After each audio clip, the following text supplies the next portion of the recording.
So look at the example problems here, or the warm-up problems that we're looking at. This very first one here, is it like yesterday's problems or like Tuesday's problems? Tuesdays.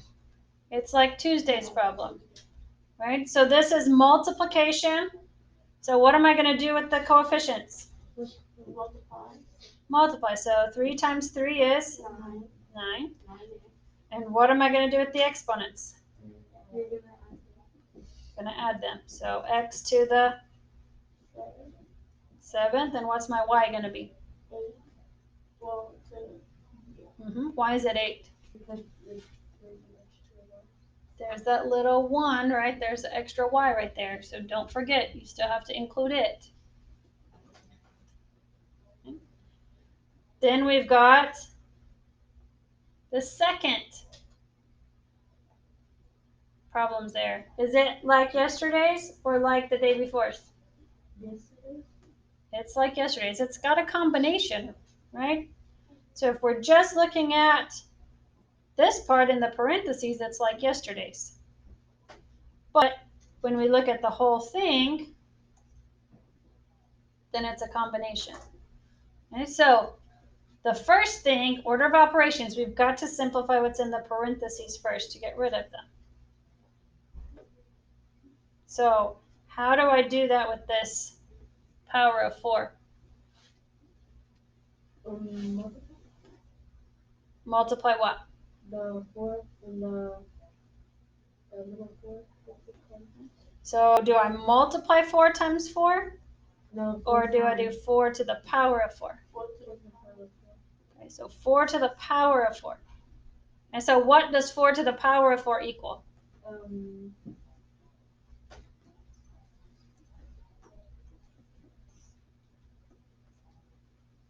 That's wrong. It equals 256. 256. I thought it was, never mind. And then what do I do with the exponents and the power? You want to add them together, right? Not add, because I added here, remember? So one notch down from exponents is multiplying. So on my 256, I would have an A20, because 5 times 4. I'm going to move just moving my stuff. So not that one. Okay, so 256, A20. All right, what about my B's? What's my exponent on my B going to be? 2. Oh, wait. 8. What's the exponent on my C going to be? 8 also. Yep. Am I done? Is that the end of my work? No.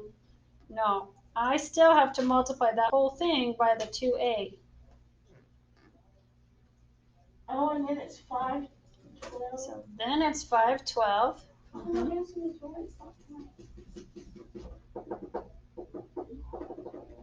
And A to the power of what? 21. Does my B and my C change? No.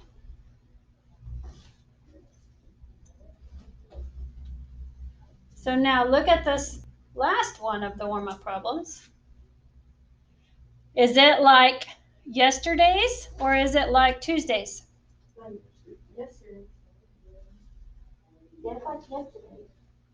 Yesterday's we did power to a power and we did roots of things, right? Oh, yeah. Yeah, so this one's more like Tuesday's because it's just a division problem, right? Yep. Okay. Abraham, will you hold your head up for me so I know you're not sleeping on me? Okay. So on the 4 and the 16, which is bigger? The 6. Oh, the 4. The 16. The 16 is bigger. But I got. I don't know. Right? Isn't 16 larger than 4? Yeah. Yes. Okay, so which is bigger of the exponents on the j, the 4 or the 2? The 4. And which of the exponents on the k, the 2 or the -3? 2. And on the L, the 2 or the 0? Okay. Why did I circle which one's bigger? I mean, why was that the first question I asked? That's what the answer's gonna do. You know where the variables go. To know where your simplified answer goes, right? Whether it goes on the top or the bottom. So, does it work for the coefficients as well? Yeah. Yes. So if I do 16 divided by 4, it's 4. Is it going to go on the top or the bottom? Which one's bigger? The 16 is bigger, right? So it's going to go on the bottom because that's where the 16 was. I had the opposite. I thought if the exponent was bigger, that's where the. It is. So, but I'm talking about these coefficients, and same thing applies for them. They're still numbers. Which number is bigger, the 16 or the 4? So the 16 is bigger, so when I do 16 divided by 4, it goes on bottom because it's actually 4 divided by 16, right? So if I worked this out, 16 goes into 4 0 times, and I have to put a decimal and add another 0, and it goes in twice, which is 32, which leaves me 8 and 80, and it goes in 5, so 0.25, which equals 1/4, right? So because 16 was bigger and it was on bottom, that's why it simplifies to put the 4 on the bottom. Does that make sense? So now we've got the j's. So are my j's going to go on top or bottom? On top. Okay, so 4 minus 2 is going to leave me with what for an exponent? 4 minus 2?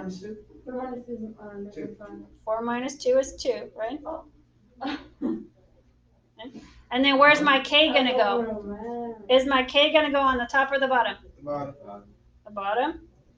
Okay, so what is 2 minus a -3? Because that's what my exponent is, right? That's -5. It's not going to be -5 -1. because it's Okay. okay. It's minus a negative, which makes it be adding, right? So k is going to be to the 5th power. Okay. And then my L, is it going to go on top or bottom? Top.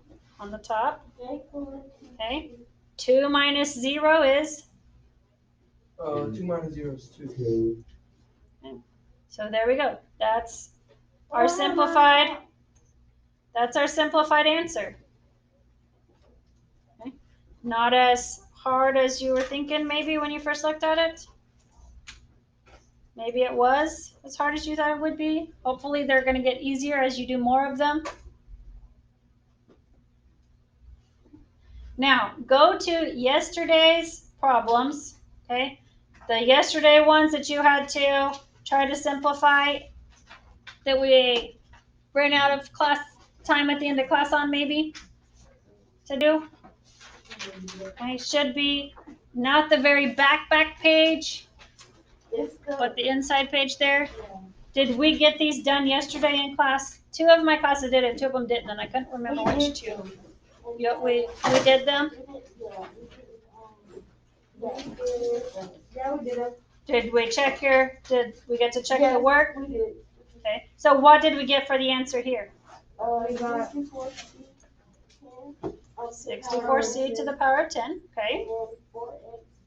power 2. And then the root house thing. Do you guys remember why we had this left over? Why was this left in the radical?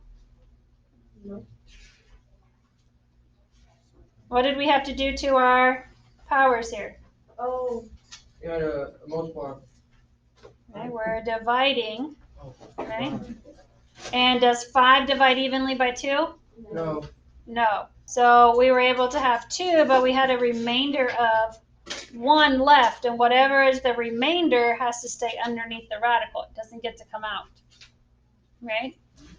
Okay. Take your hood off for me, Jordan, please. Thank you. Okay. So then this next one, we took 243 and took the 5th root using our calculator and should have given us 3, right?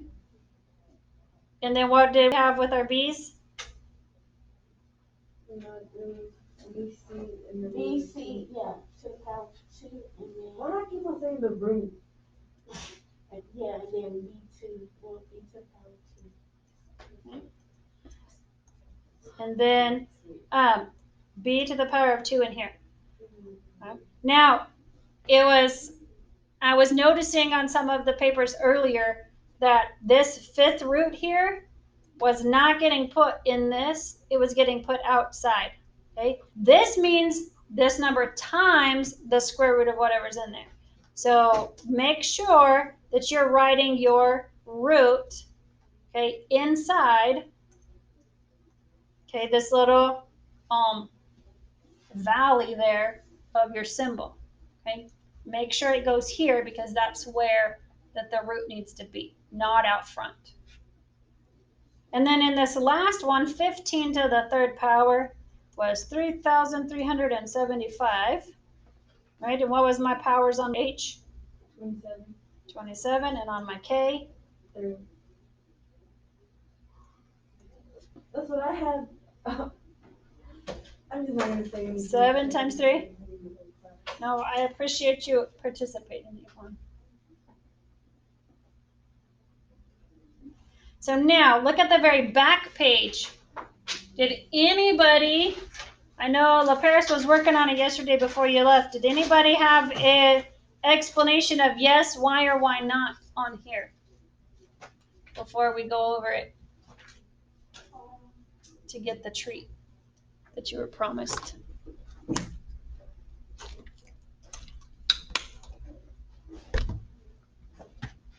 I don't know how to explain it.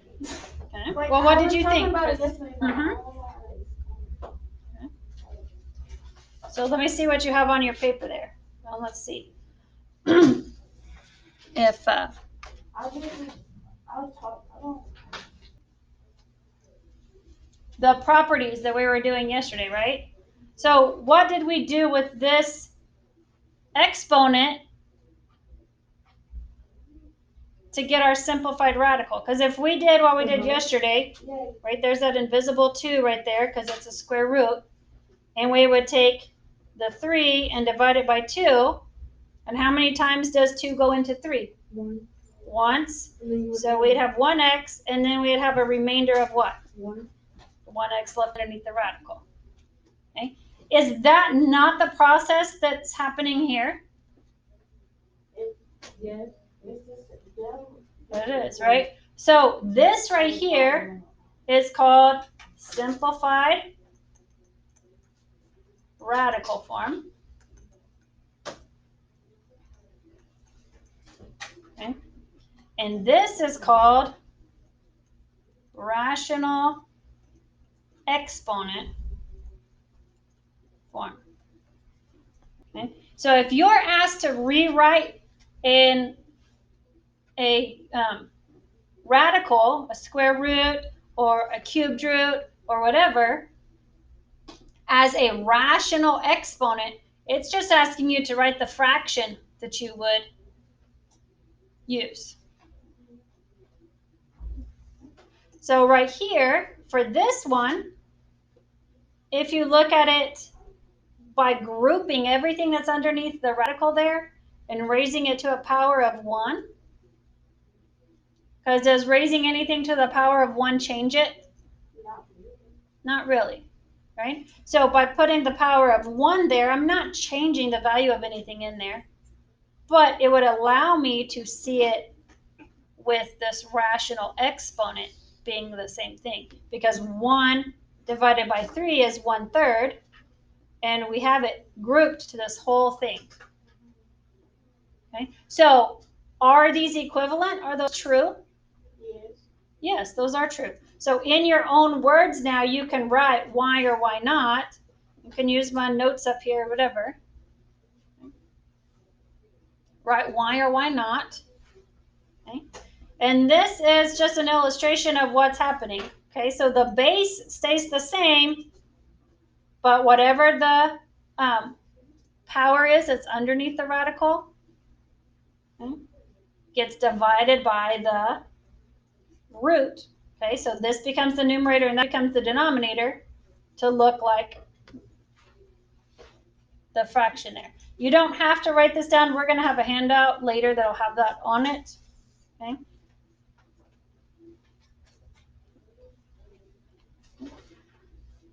So we already did these warm-up problems. Okay. Boys, come on, heads up for me so you can see. So now we've got this story that I have on here. And it says, believe it or not, this is related to math. So let's see if you can figure out how it's related to math as we go on. Okay? So a few months ago, I was getting ready to have company over on a Friday evening. That morning, after getting ready for work, I decided to go ahead and clean the bathroom. You know, so I'd have one less thing on my to-do list after getting home from work. First item of business, the toilet. I put some toilet cleaner in the bowl, did my usual scrubbing, then went to flush it all away. Nothing, no flush.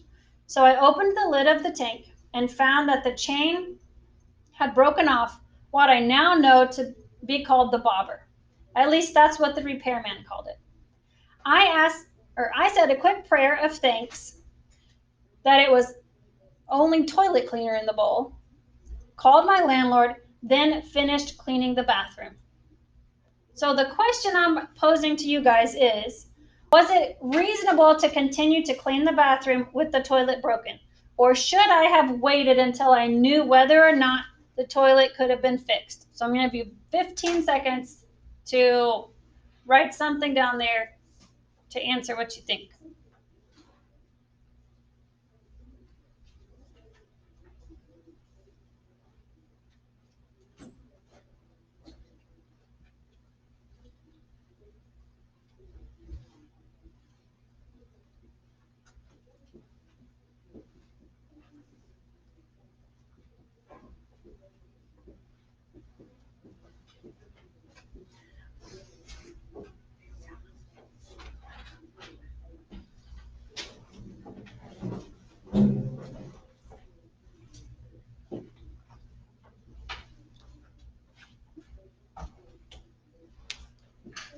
Okay.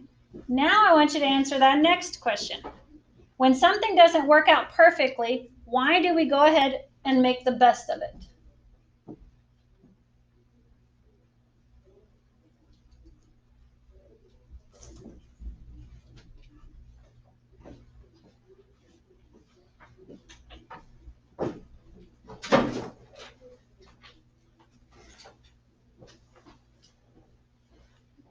So how many of you thought that it was a good idea to still finish cleaning the bathroom even though the toilet was broken and I wasn't sure it would be fixed?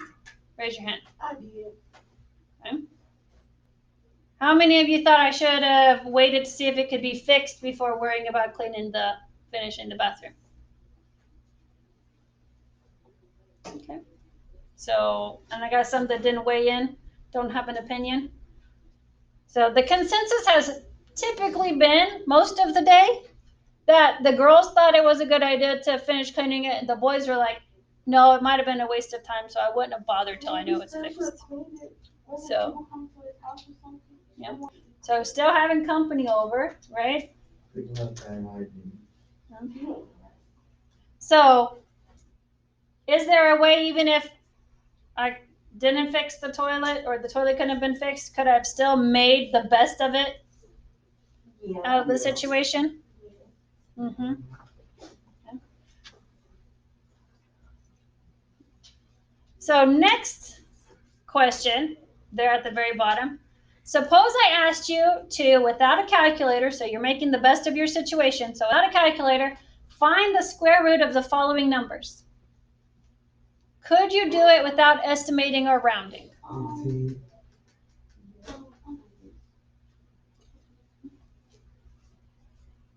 Is one of them easier than the other? Yes.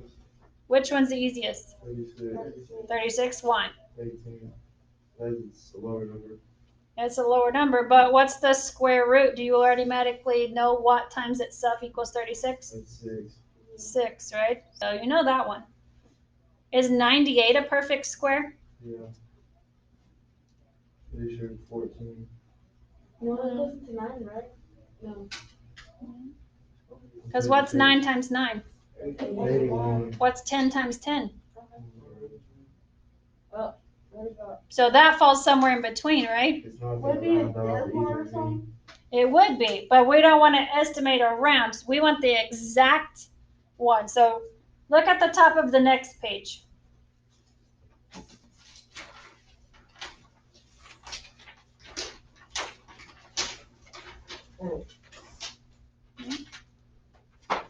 So look at what is illustrated there or demonstrated.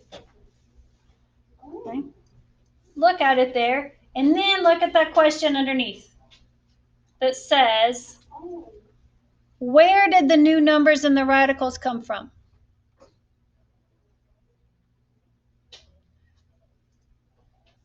So those new numbers of 98, 1, 14, 7, 49, and 2.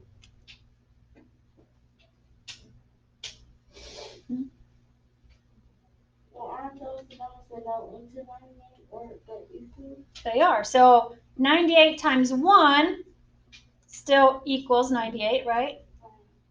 Does 14 times 7 equal 98? Yes. Okay. Does 49 times 2 equal 98? Yes. Okay. So what do we call these pairs? Common, wait, no. Factors. Factors, right? Do you guys remember back in 5th grade, 6th grade maybe, where that you had to put your number at the top and then you had to list all the things that multiply to equal it? So you would say 1 times 98, 2 times 49, 3 times, that doesn't work, right? So then you would do 4, and you would list these numbers. Okay, 4 doesn't work. Okay, and you'd have to keep going like that until that you got all of your factors listed, and you would have, right? And you keep going until you found out that then you're back over here in this one, so you're done, and you've listed all your factors out, right? Okay. So why, okay, looking at that information there again, why then did they circle the last one? Why is this one circled on my paper? Because you can divide both evenly. Something like that. You're on the right train of thought there, but what are we dealing with? We're not dealing with necessarily division. We're dealing with what? Squares or roots. Perfect squares, right? So what's different from 49 and 2 than 14 and 7 and 98 and 1? That 49, You're right, Yvonne. Finish that it. 49 is in the wrong number. Okay, 49 is a perfect square, right? So 49 is a perfect square and can be reduced to what? What do you mean by a perfect square? Okay. Like So it don't have decimal points. So a perfect square is something that can be, so 49 is the same as 7 times 7, right? 4 would be a perfect square because it's 2 times 2. It's pretty much just like square roots. Okay. Okay. And then we had 36 on the other side, right? It's a perfect square because it's 6 times 6. So that's what we mean by a perfect square. Okay. So good question.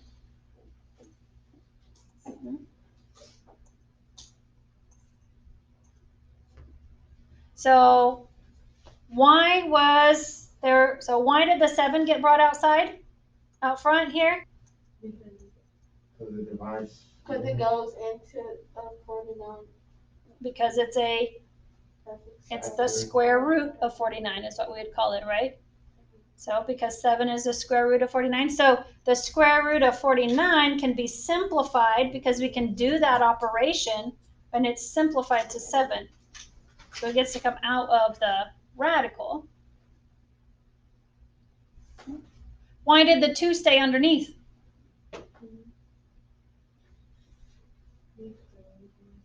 it's the Is there something times itself that gives me 2? No. Because 1 times 1 equals 1. And then 2 times 2 equals 4. So 2 is not a perfect square.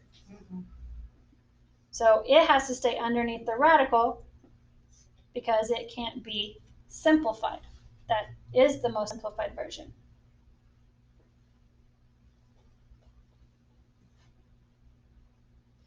So down at the bottom, okay, first, write what we did there and what conclusion you came up with. How can you write a rule?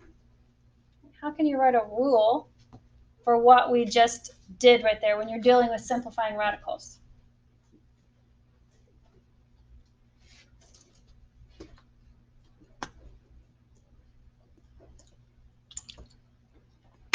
Can you think of the process that we did there and generalize it in your own words?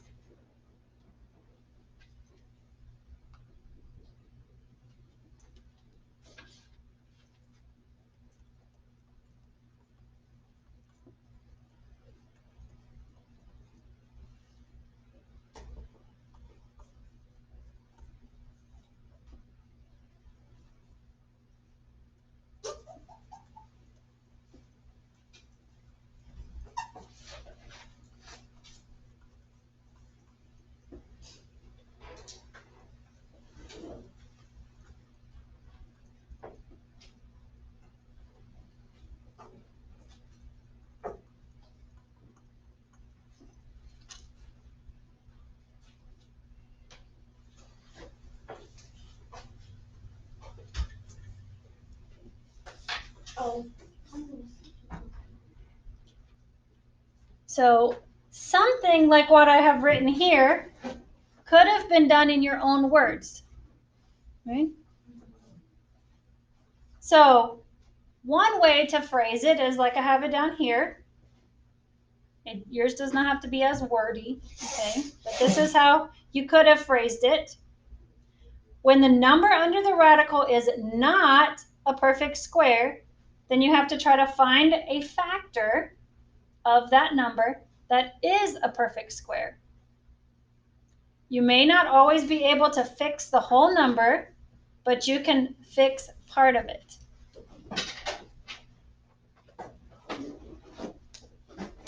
So here's where we bring back the story.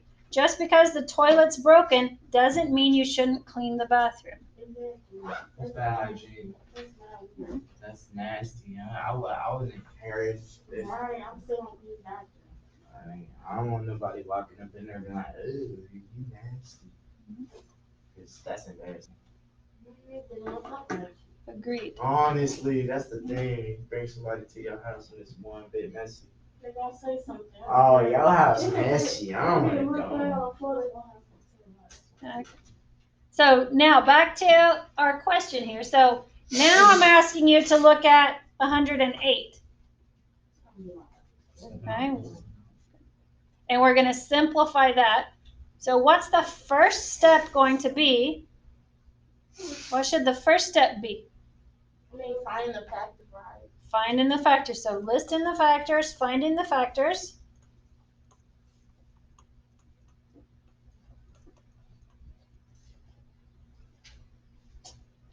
And then after you list the factors, what would your second step be?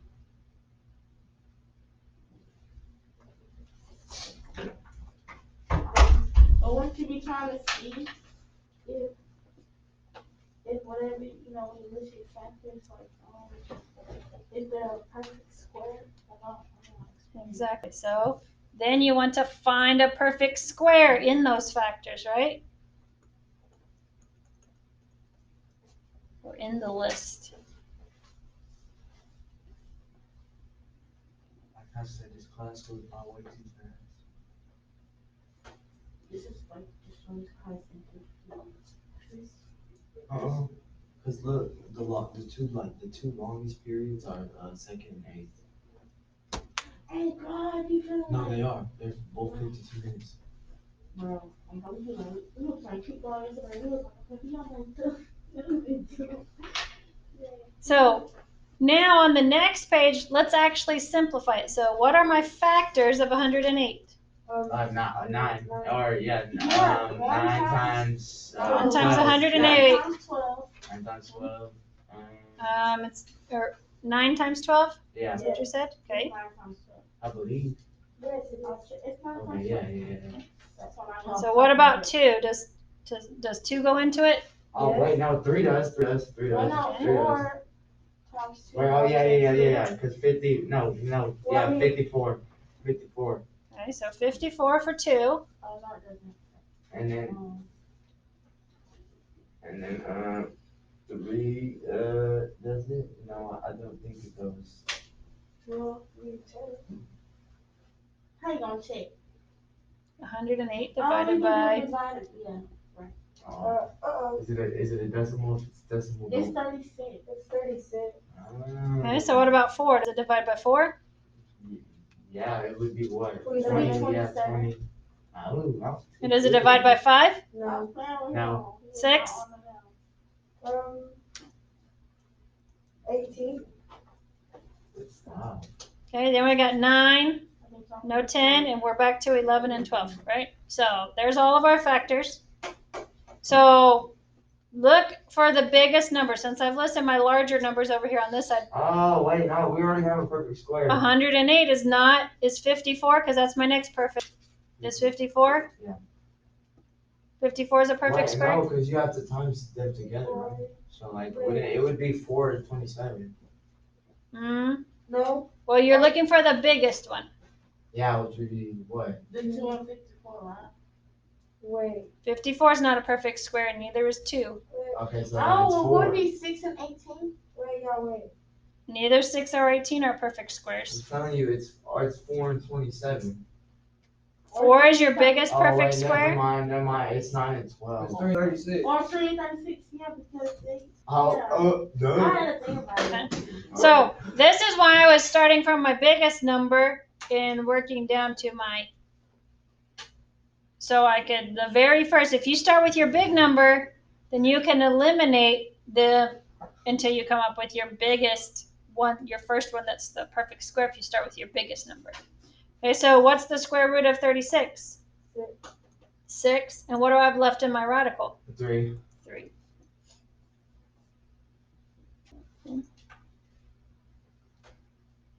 So here's a couple of practice problems here, but I want to show you a shortcut in the calculator real quick, okay, before we run out of time. Okay, so on the back page, I've got something printed out here, okay? So the key thing is that you want to use the largest one if that you are looking for the remaining factors.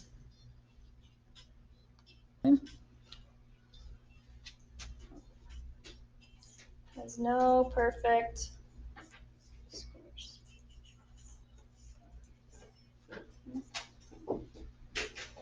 Okay. So one way you can use the calculator is to get it to list the factors out like what we were doing.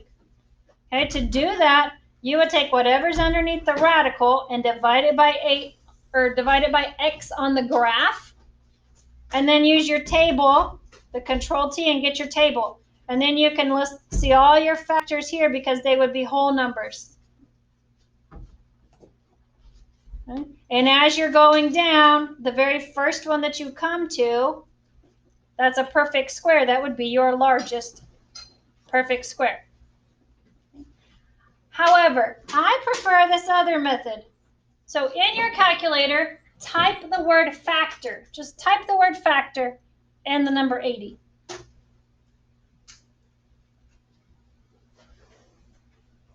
I'm not sure if Desmos would do this. I haven't checked. But type factor and 80 in parentheses. Jordan, head up for me. 80? Mm-hmm. 2 2 plus What does it give me? 2 to the power of 4 times 5. Okay. 2 to the power of 4 times 5. And if I'm taking the square root of that,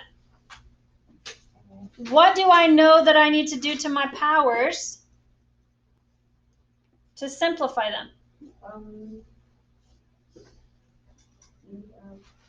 Cube. Multiply? No. When I'm taking the roots, remember I'm on the smaller side of things. So what's the step down from taking the roots? You add Division. Dividing. So I'm going to take 4 and divide it by 2, which gives me what? 2. So I can simplify this to 2 to the power of 2 outside. Does my 5 simplify any? No. No. So it stays underneath my radical. And what is 2 to the power of 2? It'd be 2. no. 1. 2 times 2 4. It's 2. It's is 4. 4 square roots of 5. And if I use the largest factor in the calculator like this, okay, then that gives me the square root of 5 times the square root of 16. What's the square root of 16? 4. 4. So would I not get the same answer either way that I do it? To me, this is faster, especially when the calculator will factor it for you.